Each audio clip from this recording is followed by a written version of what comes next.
Hey everybody, welcome back to War Budgies. As you can see, it has been a few days, about a week or so since the last video. I'm back on a train. I don't know when I'm going to be posting this up. I'm filming this towards the tail end of the California Zephyr. So we are on our way to Chicago. We are running substantially behind because of some freight train issues. So I may just be hanging out in Chicago for a day. Not sure how that's going to go. But in the meantime, I'm going to answer you guys some questions from the last video. We did finish up Valhalla in the fall. It was, as always, an amazing time. We got snow buried on us for about 2 days, which I absolutely love. We gamed, we ate, we chatted, we hung out, we had a great time. I posted some pictures already. I did manage to film a Warcaster battle report, and depending on how the audio quality is, because we were filming in a hall with other games going on, depending on how the quality is, I'll look to get that up soon after I get back. But for right now, we're going to roll straight into the questions. Alright, our first question is from Savage Brewski. How do you like the Warcaster models? I like them a lot. They have really taught me how to engage with pewter again.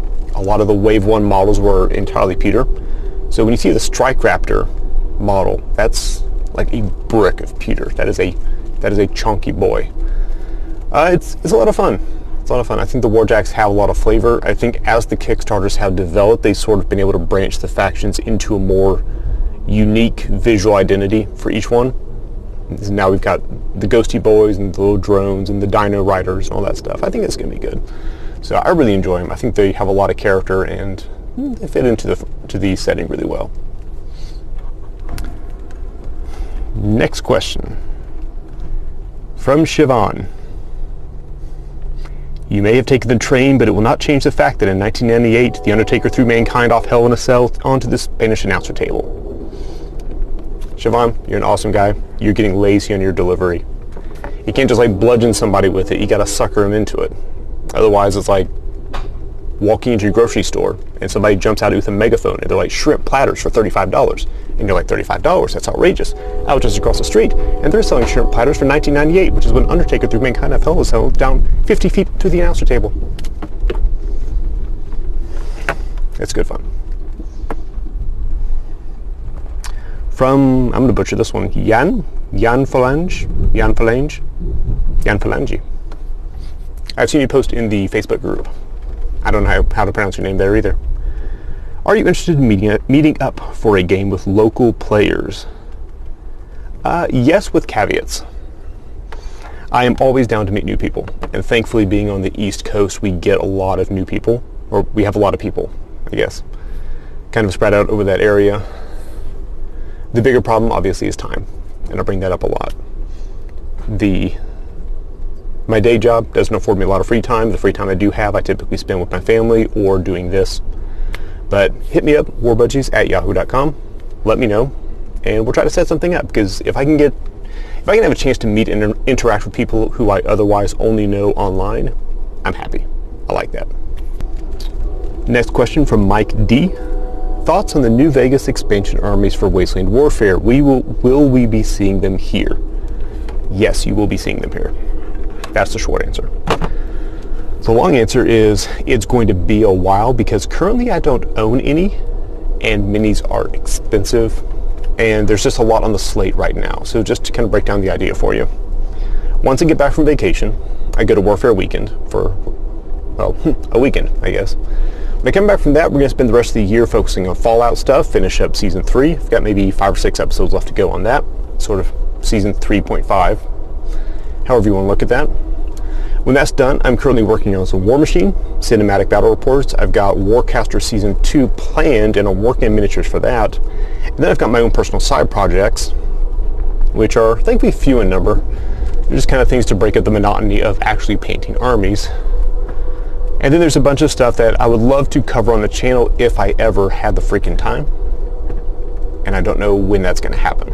For instance, actually, at Valhalla, they ran some of the guys ran some demos for Bolt Action and some other Warlord games, which I'd never tried before. I'd never tried Bolt Action or anything that Warlord puts out, and I liked it. Played some Bolt Action Germans. I lost by about... I lost. That's what matters. But Warlord had actually sent out some prize support, so I picked up a copy of this. Just read. I am the law. some really cool miniatures. That's been one of my favorite like heroes, I guess, for a long time. So I'm really excited to get into that. So when is New Vegas going to happen? I don't know. Probably mid to late 2022 would be my best guess. Now, I will say that in season 3 that I'm filming right now, there will be a lead-in that will tie into bringing in New Vegas stuff. Because at the moment, Nora and the gang and Daylight are on the East Coast. The map that you see at the start of each episode, that's actually Newport News, Virginia. So they're over on the East Coast. Obviously, New Vegas, other side. But I do want to tie it in. I've got a way to tie it in. I think it's going to be fun. It's going to be fun and exciting. I just got to get around to it. And basically all I have time for now. Optimistically, I'm posting this from probably either Chicago Union Station or a hotel in the Chicago area. One of the two. Either way, feel free to drop more comments below. If I have time, I will do another round of questions. If you're curious about Valhalla, I will always plug this event because it is amazing. Keep an eye out on Wargamer Girl's channels. You can keep an eye out here as well. When she posts Valhalla stuff, I typically repost it. The Kickstarter usually goes live in March, so we all chip in, buy tickets in March. That way it's not a huge financial sink in case they reserve the cabin and then not enough people show up. It's a whole mess. So Kickstarter in March, event in October. That's usually the schedule. We can look for in the next week or so from War Budgies.